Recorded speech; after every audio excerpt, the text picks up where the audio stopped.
guys, how we going? This is my February video for the small space gardening collaboration, and the theme for this month is planning. So I'm going to take you outside to the back and outside to the front and show you what the plans are for the space that we have. Okay, let's go do that.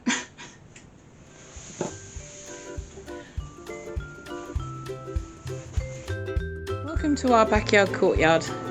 So it is 21 feet long, and at the part that you're looking at right now is around 10 feet wide. And if we spin round here, this is around 14 feet wide, 14 to 15 feet wide. Now, I'm going to spin you all the way around, so let's hope I don't fall over, that'd be good. We have this wonderful wall and all this bit going back down to the shed. Right, as you can see, it is a bit of a schmozzle. This is because we just moved in last year, and we haven't had a chance to really do anything. But we do have plans, obviously. In this space here that you can see coming back towards the camera, we are about to put in a 10-foot by 6-foot greenhouse that is going to go all the way along this lovely wall to about here. Should be about here, I reckon. And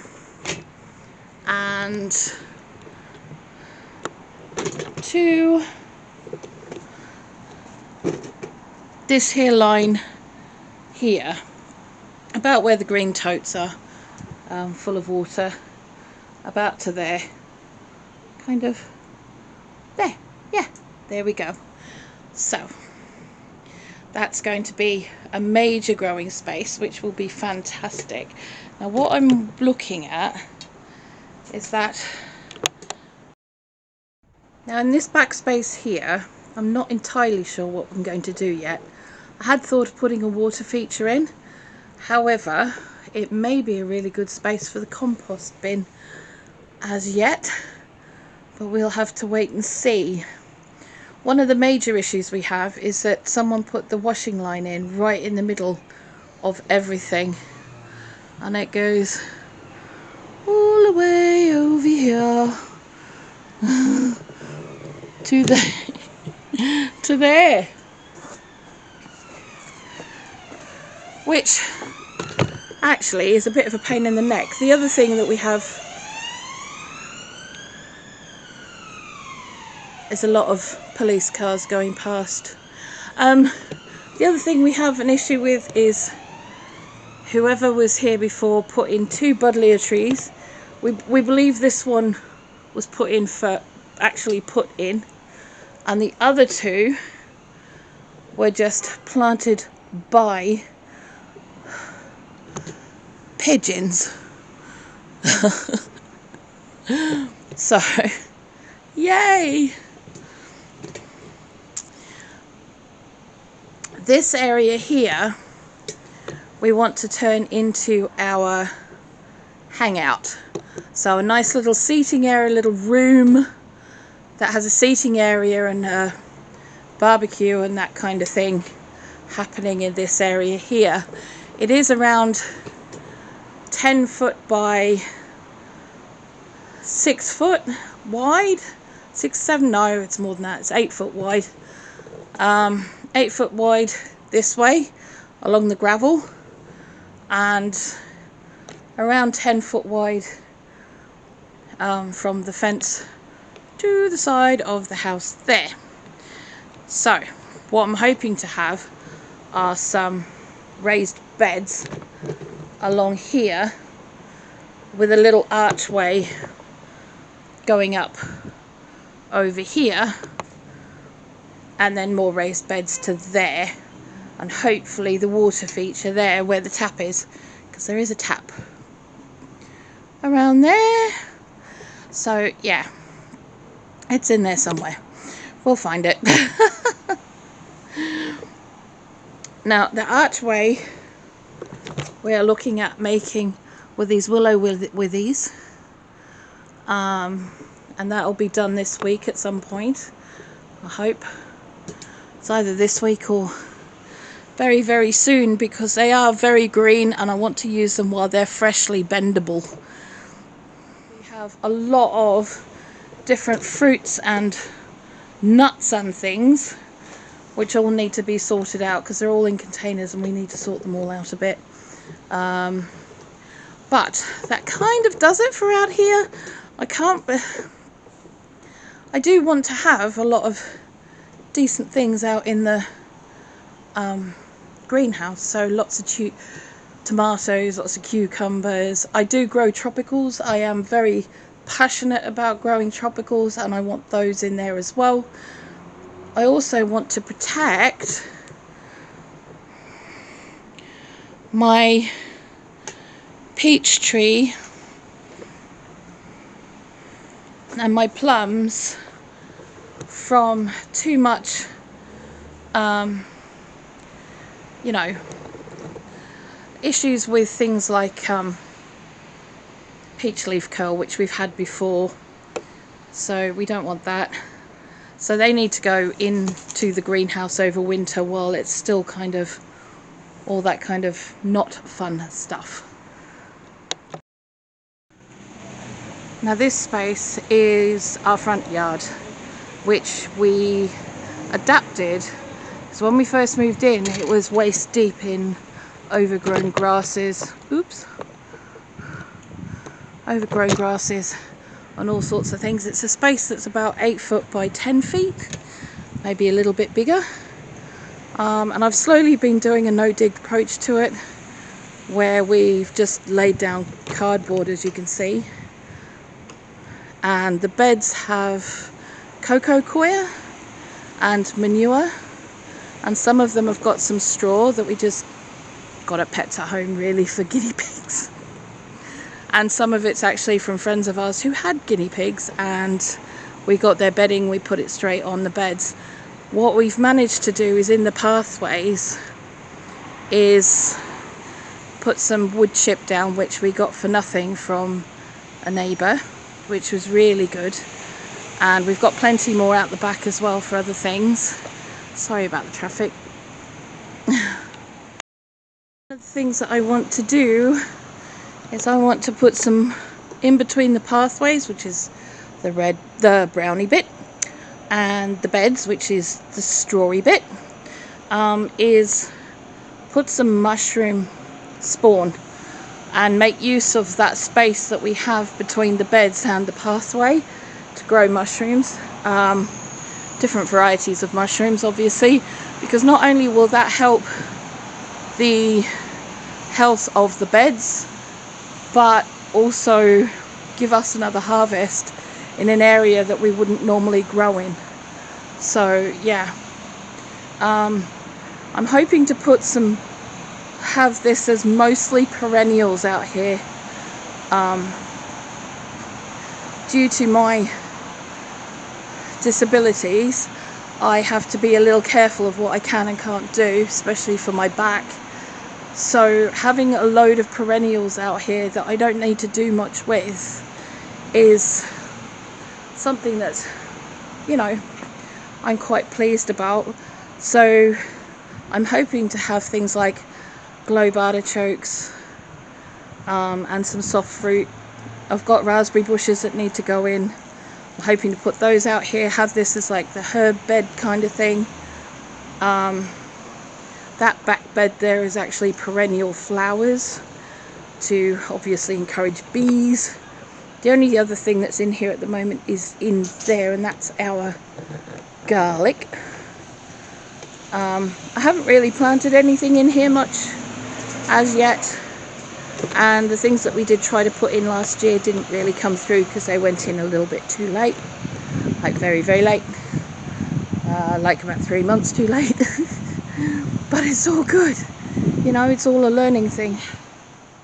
So that's our little space, and those are the general plans. we're kind of flying by the seat of our pants at the moment. One of the things that I do is I have a tendency to grow far too many seeds, far too many seedlings. So what happens is that I give those away to a group here in York that gives veg seedlings to people at the local food banks, so that they have the opportunity to grow their own food. So I do that. I'll be looking this year to start selling some as well to help pay for that, because I think that's important as well. But I'll have it as a take what you need, pay what you can kind of system, because I don't really want to put a lot of prices on things, if that makes sense. So yeah, so those are the plans, generalized plans at this point. As you can see, we are just starting out in our new garden. We have a lot to do. There are certain things that need to be put in place before we can actually get started with other things. Having the greenhouse arrive this week is going to make a huge, tremendous difference to us and what we're capable of doing, what we can get started doing. That's going to be awesome. It will also give us room to set up the seating area, as I have the potting table, as you can see, in the middle of the garden, which needs to be inside a greenhouse. So we're going to get that sorted out, and once all of these things are sorted out, we can then look at guttering for water catchment. We already are very lucky here. We have a rain butt that is attached to the main roof of the house, which is great. But I think if we don't put guttering on the greenhouse and the shed, that's a lost opportunity that would be foolish. And I think I would like to do that and have a couple of water butts spare. Obviously we can't have anything huge like an IBC tank. I would really love to have an IBC tank, but we just don't have that kind of room. I am the kind of person who has never seen the significance in growing things that are either non-edible or non-useful. Now, I'm a herbalist, and so a lot of the plants that I will be growing will be medicinally related, especially with some of the more weird herbs. I'm also wanting to start a dye garden, so I will be putting woad. I think in the big bed out the front there will be an area where I will start growing things like woad. Next year I want to grow indigo. There's different things that I want to do that I'm quite able to do those things. So I do have plans. The main thing for us on a more personal level is growing things that we're going to use, or we use significantly a lot of, that are more expensive items to buy, because obviously we're very limited with our space, but we have to use it in the best way we possibly can. Growing the things that cost a bit more than other things, using the space as well as we possibly can, and if that means double growing in certain beds and that kind of stuff, and maybe doing it like a three sisters system in another bed and all kinds of things like that, then that's what we have to do, and that's fine. And definitely growing the things that we're going to eat. There's no point in us putting anything in if we're not going to use it, because our space is so limited. I was kind of talked into putting a flower bed out the front. I'm not sure I would have put it there now, thinking on it, but they are all perennials and I never have to do anything to that bed. I will be putting other flowers in there. I'm hoping to put things like cowslips and pansies, oh sorry, primroses, because I make things like primrose and cowslip wine, which I would like to also have those growing around the borders of the beds next to where the mushrooms would be, so actually on the side of the bed, I think. I also want to put out wild garlic out there so that we have these things. There's another archway that needs to go over the front of the garden. We are going to be putting a fence around that space, a proper fence at some stage. So, you know, we have quite a few things that need to be looked at, and we do have quite a few plans. It's just getting them into motion and how much we can do at any one time. So yeah, because my partner Tani, he works 5.5 days a week, so he doesn't have a lot of time left over for running around and doing things. So, you know, a lot of the garden stuff is really down to me. So it has to be something that I can do on my own, that's not going to cause me injury, and small enough that I can pick up and move on my own without causing the injury. So that we have a few things to think about when we put things together. So yeah, but it'll be fun, and I can't wait to get started. So I really hope that you've enjoyed this video, and if you've got some really good information from it, I'm really pleased about that. Now, we do have 10 of us in this collaboration, and their links are down below in the description of this video. So if you've really enjoyed it, go and check them out as well, because every single person has a different space that they're using, and it's going to be awesome. Go check them out. Come learn with us.